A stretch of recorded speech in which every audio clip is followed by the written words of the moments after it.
हे buddies, what's up. आज हम अपना नेक्स्ट लेक्चर करेंगे विंड डिफ्लेक्शन। ये बहुत बार देखा होगा बट समझ नहीं आता, ऐसा होता है ना।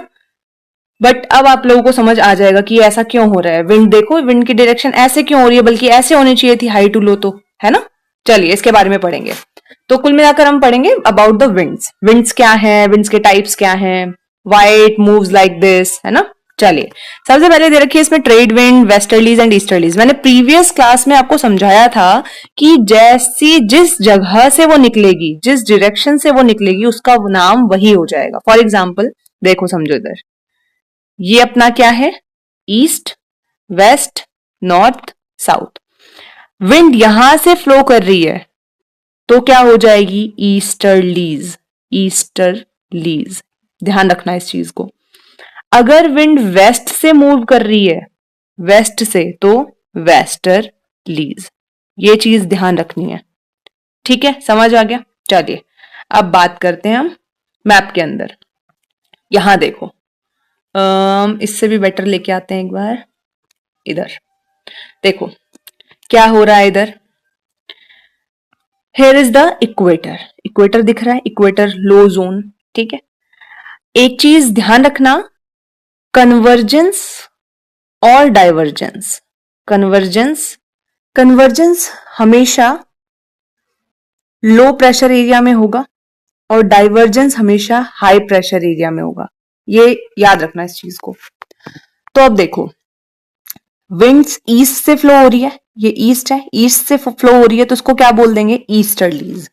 और ये वेस्ट से मूव हो रही है तो इनको क्या बोल देंगे, वेस्टर्लीज। ठीक है, इतना क्लियर। ये पोलर रीजन में ईस्ट से फ्लो हो रही है तो इसको बोल देंगे पोलर ईस्टर्लीज।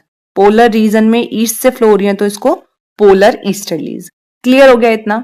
चलिए अब बात करते हैं हम विंड्स की। आ जाओ इधर, हमारी earth, this is our earth, ठीक है। And these are the latitudes 0, 30, 60 and polar.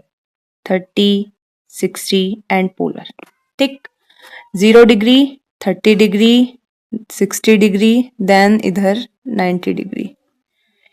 30, 60 and 90। South, south, south, north, north, north, ठीक है। चलिए, विंड फ्लो हुई, ये लो प्रेशर है। अब तो ये समझ आ गया होगा, ये हाई प्रेशर है, ये भी हाई प्रेशर है। देन ये लो प्रेशर है, ये लो प्रेशर है, ये हाई प्रेशर है, ये हाई प्रेशर है। विंड मूव कैसे करेगी, high to low, high to low, high to low, high to low, high to low, high to low, high to low, high to low. इतना समझ आया, यहां तक कोई प्रॉब्लम। अब देखो बात आती है डिफ्लेक्शन कैसे हो रहा है। ये बात तो डिफ्लेक्शन की है, समझो इस चीज को। एक फोर्स का नाम सुना होगा, कोरियोलिस फोर्स। कोरियोलिस फोर्स क्या होता है, जब हमारी अर्थ किस तरफ मूव करती है, वेस्ट टू ईस्ट। कैसे रोटेट करती है, वेस्ट टू ईस्ट करती है। तो जब वेस्ट टू ईस्ट रोटेट करती है तो जब हम कोई चीज इधर इधर मान लो इधर कोई चीज है, इसको हमें इसको देना था, बट वो डिफ्लेक्ट हो गई और वो कहां चली गई, इधर आ गई, ठीक है। This is called Coriolis effect. समझ आ गया। अब बात करते हैं कैसे डिफ्लेक्शन हो रहा है। इस चीज को ध्यान से समझना बहुत इंपॉर्टेंट चीज है, एक बार आ गई फिर कभी नहीं भूलोगे। बात कर रहे हैं हम नॉर्थ हेमिस्फीयर की। किसकी बात कर रहे हैं, सिर्फ नॉर्थ हेमिस्फीयर की। किसकी बात कर रहे हैं, नॉर्थ हेमिस्फीयर की। बी कंसंट्रेट, इधर उधर ध्यान बिल्कुल नहीं करना है, हाथ में पेन होना चाहिए और नजरें वीडियो में होनी चाहिए आप लोगों की। समझिए इस चीज को। कौन सा है, नॉर्थ हेमिस्फीयर हो गया। अब ईस्ट में अगर विंड फ्लो कर रही है, मान लो अगर इस तरह से विंड फ्लो हुई, तो विंड की डायरेक्शन से राइट की तरफ मूव कर जाएगी। किस तरफ, हमारे राइट नहीं, विंड के right. Like this one is wind का डायरेक्शन है, विंड के राइट साइड में डिफ्लेक्ट हो जाएगी। क्या होगी, विंड के राइट साइड में क्या हो जाएगी, डिफ्लेक्ट हो जाएगी। इतना समझ आ गया। अगर लेफ्ट में इस तरह से मूव कर रही है तो राइट में मूव हो जाएगी। नॉर्थ हेमिस्फीयर में अगर विंड का जैसा भी मूवमेंट होगा वो कोरियोलिस इफेक्ट की वजह से राइट वर्ड क्या हो जाएगी, मूव हो जाएगी। राइट वर्ड मूव हो जाएगी, ये ध्यान रखना। वही हम बात करें सदर्न हेमिस्फीयर की, तो सदर्न हेमिस्फीयर में ये लेफ्ट की तरफ मूव हो जाएगी। किस तरफ मूव हो जाएगी? लेफ्ट की तरफ मूव हो जाएगी। सदर्न हेमिस्फीयर में किस तरफ मूव हो जाएगी? Left hand side. लेकिन किसकी? विंड की लेफ्ट, हमारी लेफ्ट नहीं, विंड की लेफ्ट। विंड का आपको डायरेक्शन देखना है। अगर विंड ऐसे है और ये नॉर्थ हेमिस्फीयर में फ्लो कर रही है तो इसका राइट साइड डिफ्लेक्ट हो जाएगी, यानी इस तरह मूव करेगी। ठीक है, अगर विंड नॉर्थ हेमिस्फीयर में इस तरह मूव कर रही है तो ये किस तरफ डिफ्लेक्ट हो जाएगी? राइट। अगर ऐसे मूव कर रही है तो राइट की तरफ कहां होगी? इधर। अगर ऐसे मूव कर रही है तो राइट की तरफ कहां डिफ्लेक्ट होगी? इधर। ये किसका है? नॉर्थ हेमिस्फीयर का। किसका है? नॉर्थ हेमिस्फीयर का। ठीक है, अब बात करते हैं हम साउथ हेमिस्फीयर की या सदर्न हेमिस्फीयर की। सदर्न हेमिस्फीयर में आप लोग खुद करेंगे नोटबुक में, मैं आपको डायरेक्शन दे रही हूं, फर्स्ट ये, सेकंड ये, थर्ड ये एंड फोर्थ ये। खुद कॉपी में सॉल्व करेंगे, A B C D, homework है ये आप लोगों का। Okay, and then next class में मैं डिस्कस करूंगी तो आप लोग चेक कर लेना अपने आंसर्स। ओके, चलिए अब फटाफट से समझ लेते हैं।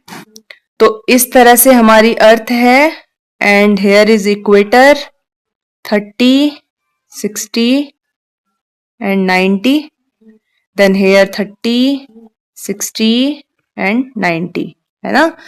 अब देखो ईस्ट ये लो प्रेशर है, ये हाई प्रेशर है, ये हाई प्रेशर है, तो मूव कैसे करनी चाहिए? ऐसे करनी चाहिए ना विंड, हाई टू लो ऐसे मूव करनी चाहिए, इधर से भी ऐसे मूव करनी चाहिए।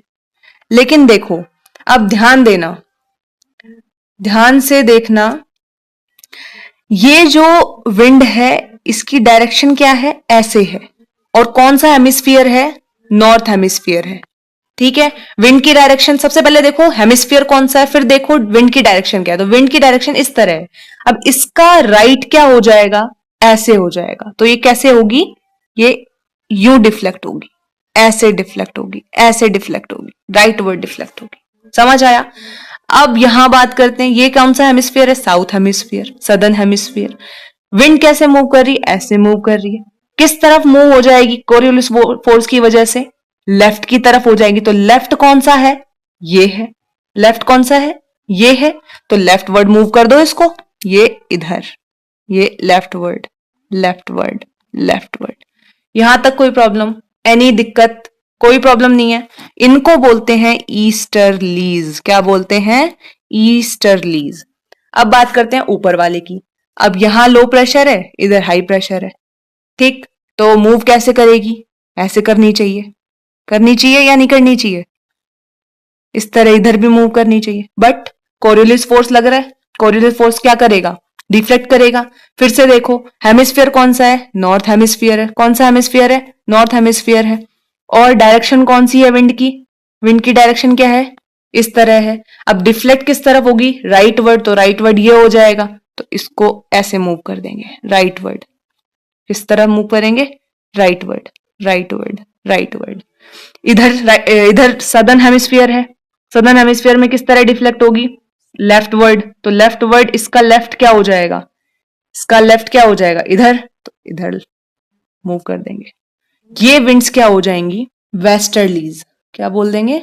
Westerlies, westerlies. ठीक है ना। और ईस्टर्लीज को क्या बोलते हैं? ट्रेड विंड भी बोलते हैं, ध्यान रखना, ट्रेड विंड्स भी बोलते हैं ईस्टर्लीज को। नेक्स्ट बात आती है पोलर रीजन की। पोलर रीजन में क्या है? पोलर रीजन हाई प्रेशर, नीचे low pressure. Movement of air किस तरह होना चाहिए? हाई टू लो, यानी इस तरह होना चाहिए, हाई टू लो। इधर भी high to low, high to low, high to low. Deflection होगा, डिफ्लेक्शन कैसे होगा? नॉर्थ हेमिस्फीयर में राइट वर्ड, तो राइट वर्ड क्या हो जाएगा इसका? इस तरफ, राइट वर्ड, राइट वर्ड। इधर लेफ्ट वर्ड, सदर्न हेमिस्फीयर में लेफ्ट वर्ड डिफ्लेक्शन होगा तो किस तरफ होगा? इस तरफ।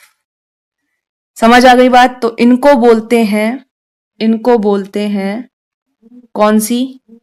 ईस्टर्लीज तो मैंने आपको पहले ही बता दिया था, लेकिन पोलर रीजन की है तो इनको क्या बोल देंगे? Polar easterlies. क्या बोल देंगे? Polar easterlies. यहां तक किसी को कोई doubt? Any problem? Any doubt? You can ask to me. अब एक बार इसको देख लो, देन हम यहां से एंड करेंगे इसको।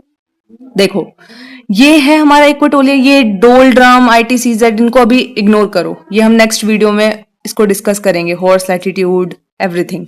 अभी बात करते हैं इक्वेटर पे क्या हो जाएगा, कौन सा सेल हो जाएगा इधर, हेडले सेल, ठीक है। 30 to 60 में Ferrel cell and 60 to 90 polar cell, यहां तक क्लियर। विंड कौन सी मूव करेंगी, ईस्ट इक्वेटोरियल रीजन में ईस्टर्लीज, सब ट्रॉपिकल रीजन में वेस्टर्लीज और पोलर रीजन में polar easterlies. Deflection north hemisphere में किस तरफ होगा, राइटवर्ड, साउथ हेमिस्फीयर में किस तरफ होगा, लेफ्टवर्ड। इतना क्लियर हो गया। बात हम किसके डायरेक्शन के अकॉर्डिंग करेंगे, विंड के अकॉर्डिंग, खुद के अकॉर्डिंग नहीं, विंड की पोजीशन के अकॉर्डिंग। विंड की डायरेक्शन जिस तरफ है उस तरफ ही मूवमेंट या डिफ्लेक्शन होगा, ये याद रखना है। अंडरस्टूड, यहां तक कोई problem? Till then bye bye, study hard.